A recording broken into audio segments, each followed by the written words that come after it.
In this video, I'm going to be watching all of Dream's manhunts to see if he truly won the series as a whole. If he beats the Ender Dragon, he wins the game. If he dies, he loses. This is Minecraft Manhunt. Also, only a small percentage of my viewers are subscribed, so if you're new here, feel free to subscribe.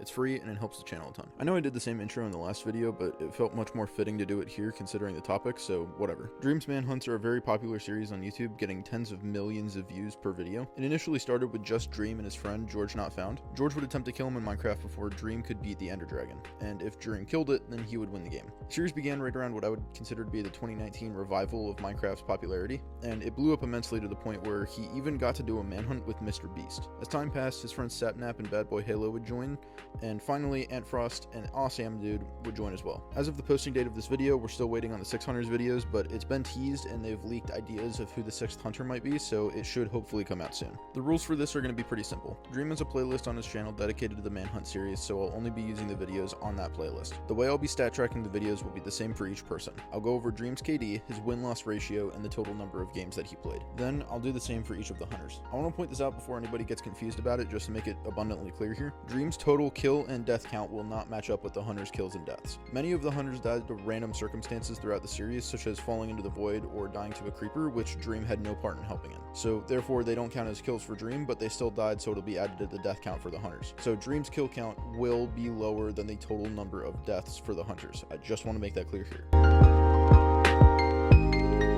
Since the videos are made on his channel, I'll be starting with Dream. In the Manhunt playlist, there are a total of 26 videos in which he had a lifetime total of 217 kills and 22 deaths. This means his lifetime KD comes out to a 9.86 or 10 if you want to round up. We can also assume that his average number of kills per video was about 8.68 or 9. He had a total of 13 wins and 13 losses, which honestly is much more balanced than I thought it would be. A lot of people try to argue that the manhunts are scripted, which I can definitely see some good points for, but if they were really scripted, would he really only write them to make him win 50% of the time? I feel like if I was doing it, I'd write them to make me win almost all the time, like 80 or 90%. I don't know, maybe it's just some genius move that I'm not really thinking of, but whatever. Two of the videos on this list are Titan speedrunning videos, which are basically just him dying over and over again to a modded giant just running around and punching everything. He gets 0 kills and 7 deaths during that portion of the manhunt, so his KD for that group is just a 0. If you don't want to count those videos as part of his manhunts, then you don't have to, since they're very different than the actual manhunt videos, but I did since they're in the playlist.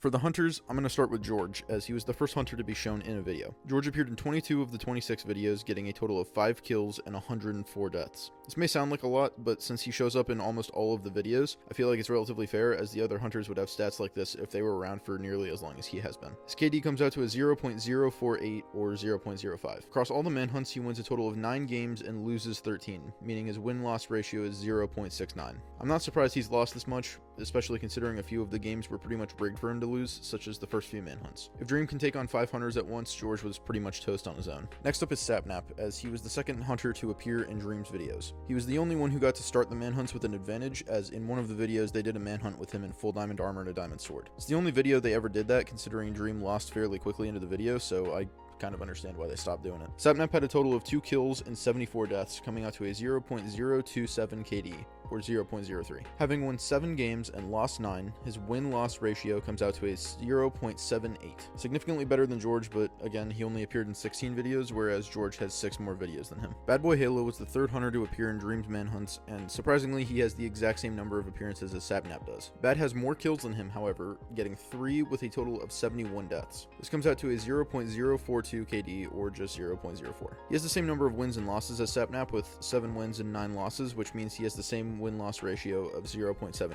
Considering they played the same number of games, it makes sense that they'd have very similar stats. After playing multiple games with each hunter, then all 3 at once, we finally got to having a 4th hunter, that being Ant Frost.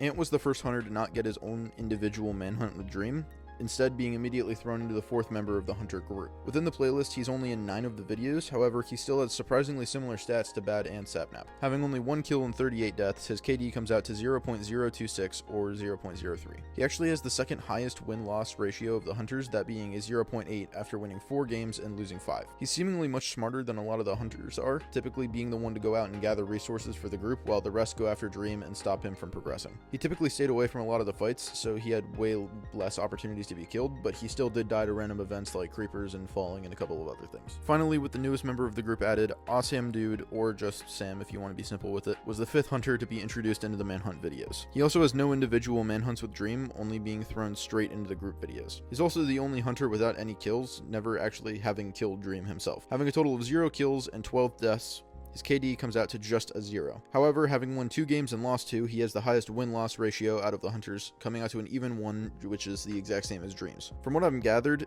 Sam had been friends with Dream for years, appearing in the Dream SMP and being known as the Redstone guy. He's built various machines that are very complex and impressive, but to be honest, as cool of a skill set as that is, it doesn't really provide much in a very fast-paced series like Manhunt where you don't have time to build a redstone contraption. He's not going to be building Pandora's Vault in the middle of a Manhunt. That's just not physically possible. So what does this mean in total?